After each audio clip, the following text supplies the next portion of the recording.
Get Yeah?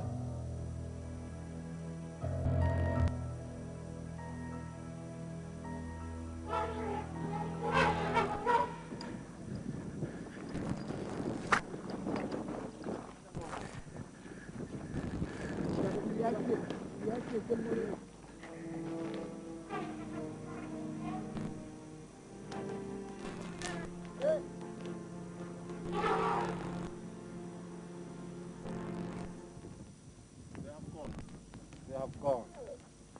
After the chase, food, and a chance for reflection on protecting their small holdings, their shambas. I always try to defend my shamba. All what you did for 3 months or 4 months, they are all destroyed within one night.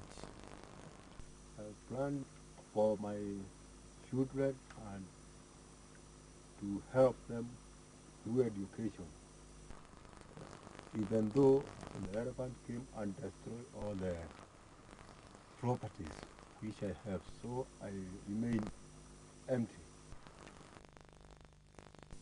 It makes me really angry that these elephants are threatened. I mean, they cannot talk for themselves.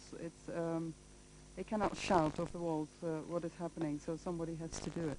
The human-wildlife conflict, it's where you get the kind of dense settlement that you get around Mount Kenya, being such a fertile area, literally with a clear-cut line of dense forest and wildlife. I mean, wild animals are wild animals.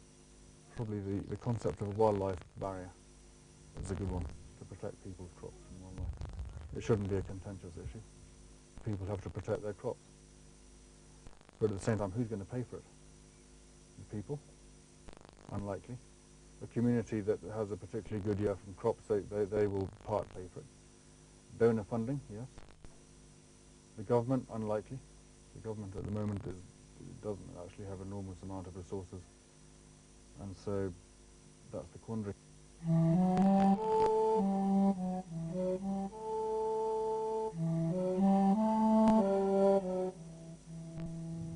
There's another way the mountain is losing its forest.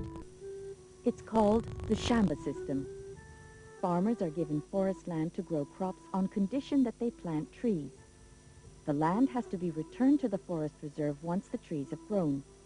But in many areas, trees have not been planted, and the land has not been returned to the reserve. This should have been part of the solution for the demand for timber, but the scheme has been mismanaged and abused.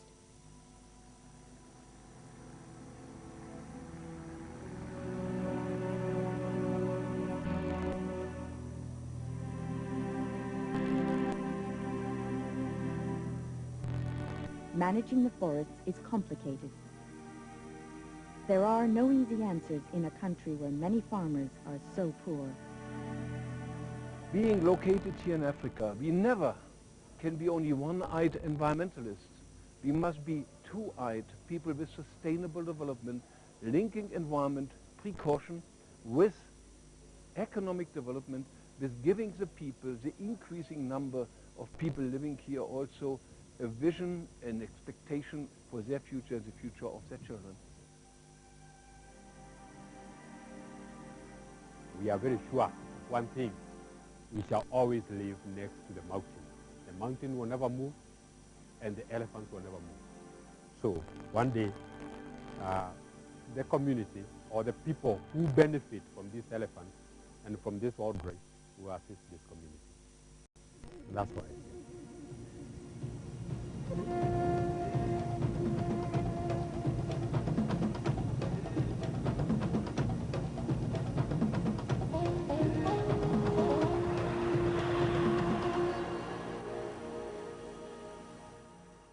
Good morning and welcome to the news in summary. I am Deku Madema. His Excellency the President, Sheikh Professor Alhaji Dr. Yahya Jammeh, has expressed satisfaction with the turnout in meetings during this year's Dialogue with the People tour. The head of state, who went on to describe the support offered by the people as very significant, vowed to reward these sacrifices with more development. The Gambian leader was speaking Monday at State House during a meeting with a delegation comprising APRC bigwigs in the Lower River region. The Vice President and Minister of Women's Affairs, Aja Dr. Aissatou Njie Saidi, Monday presided over the presentation of motorbikes to APRC regional chairpersons at the State House. The gesture from President Jammeh complements 40 other motorbikes earlier donated to enhance the mobility of recipients ahead of the upcoming presidential and parliamentary polls. Well, the Vice President Tuesday afternoon received in audience members of the Shepherds and Cattle Farmers Association. The association was at State House to brief Dr. Njie Saidi on its activities and solicit government support in eradicating cattle rustling in the Gambia. Members of the National Assembly have recognized the need for women to contest in elective positions, the importance of access to lawmakers by the electorate, as well as the role of parliamentarians in providing solutions to the crisis dug in today's world. The discussion comes after the tabling of a report by the Deputy Speaker, Honorable Fatumbai, on the recent held assembly of the Interparliamentary Union. Stay Green Foundation, a local NGO at the North Bank region, has partnered with communities of Njofan and Misrandin to plant over 2,000 mahogany seedlings in the Misrandin Community Forest Park. The ambitious forest regeneration exercise in the region as forms part of government's drive to plant 1 billion trees across the country by 2015. In another news, Libya's National Transitional National Council says the time for negotiations over a pro-Gaddafi stronghold is over. The council says it no longer believes the situation in Bandin Walin can be solved peacefully. In the meanwhile, the U.S. says ousted Libyan leader Muammar Gaddafi is not believed to be in a convoy that crossed into Niger. The situation in Libya is even more chaotic as immigrants who are desperate to leave Tripoli because of the color of their skin. The UK's phone hacking scandal has put the British Prime Minister in a tight spot. David Cameron had hired a former News of the World editor to be his spokesman. At today's hearing, Mr. Cameron told lawmakers the relationship between politicians and the media needs resetting after becoming too close. But he cautioned over-regulating the media. That's the news in summary. Thanks for your time and do have a pleasant morning. Bye-bye.